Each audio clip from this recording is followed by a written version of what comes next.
Hello there guys and girls, Archer Gaming here, and I thought I'd come at you with a small and quick introduction into XWing.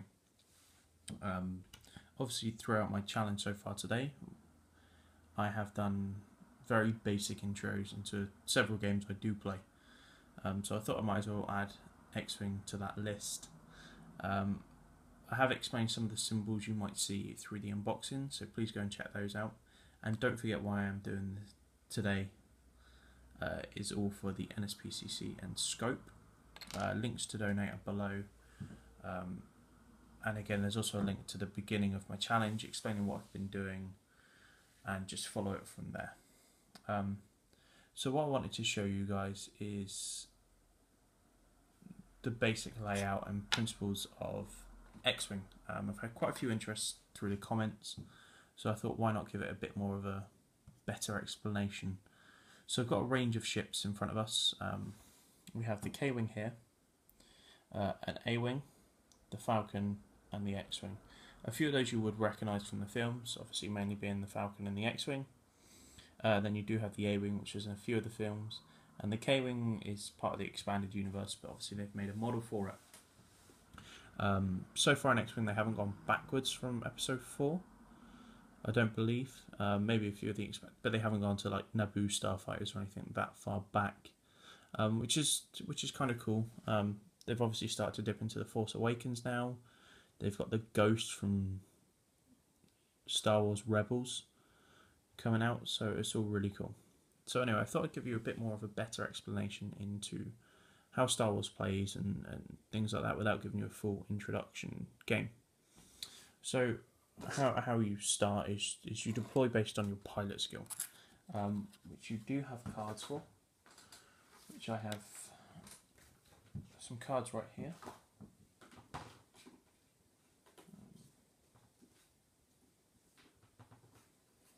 There we go. I have a card here for Jake Farrell from the A-Wing. As you can see, he has most of these pilot cards have the same stats for the ship. The ship doesn't change. It will standard A-Wing will have 2 attacks, 3 defense, agility, 2 hull points and 2 shields. Shields always go before your hull points unless stated otherwise. And then you have your symbols down here, which are the different actions that a certain ship can take. This can all be modified by cards and upgrades.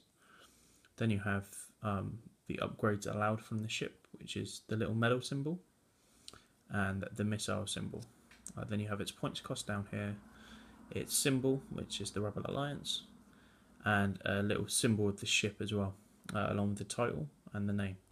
However, if the name does have a little dot next to it, it means you can only use that once, as it's a named character.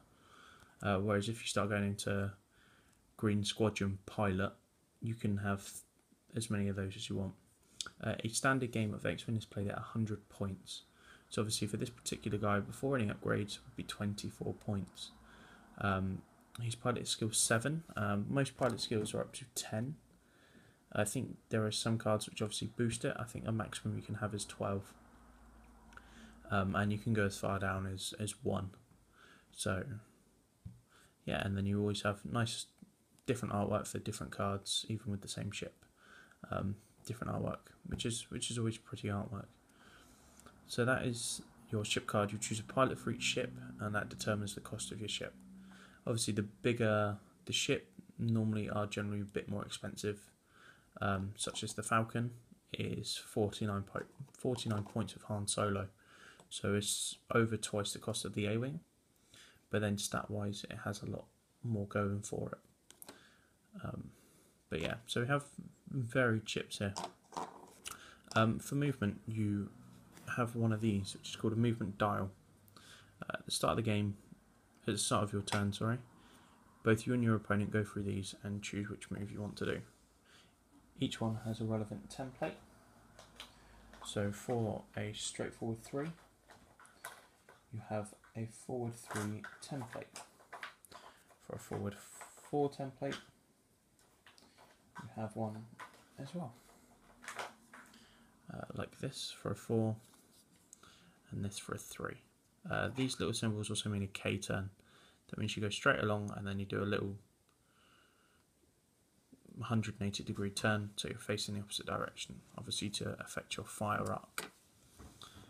So you place all these down, you place them down next to the relevant ship. So this is for the YT-1300, which is the Falcon. So you place it next to it. When all your dials are down, you and your opponent check that you're ready, and you both make your moves with the lowest pilot skill first. You then go on to shooting. After you moved, as long as you haven't performed a red maneuver, such as on the Y-wing would be a 4K turn, you are stressed and you cannot then do an action unless you have a modifier that allows you. However, if you do a white or green action, then you perform an action, which is all depicted on your pilot card and on your base. Every pack comes with the relevant base for each pilot, and then you have your stats and relevant information there. So using this A-wing as an example again, we can see all its actions. So you can focus, which allows you, when you roll your die, which are D6 with eyes on, focus allows you to change those, all of them with eyes, to either evades or hits, depending on if you're shooting or defending. So it's quite handy. However, if you don't use it, it goes after your turn. A target lock means you can put it on any ship within range, and it stays with that ship permanently whether you use it or not. To use it is when you're shooting. It allows you to use certain secondary weapons and to re-roll as many dice of your choosing. It then also has this symbol, which is a boost, that means you can make a 3 or 1 movement, so it essentially allows you to move further away. And then it also has an evade, which means you gain an evade token. That means if someone shoots at you, you automatically choose to evade their shot. Also as well, while we have the card, it also has the ship's firing arc. Most ships only fire at their front arc.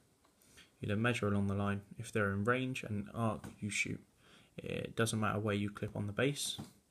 So if, say, you were like this for argument's sake, you would obviously hit. If you're like this, you would as well. If you're also like this, you would. However, if it was like that, you wouldn't. It doesn't matter which part of the base you clip. As long as you clip the base, you're allowed to shoot. And that's it, guys. You try and shoot each other. You then all plan your maneuvers again, and you keep going until everyone's wiped off the board. Until your opponent's wiped off the board, hopefully. I hope that's been intuitive for you enough. If you would like me to go in a bit more deeper detail, please do leave a comment below, and I will do another video in the next coming weeks of an introduction game into Star Wars. Once again, please donate if you have found this useful at all, or just donate if you're feeling a bit more charitable. Links for NSPCC and Scope are below. Thank you ever so much for watching, guys, and I shall catch you in the next video.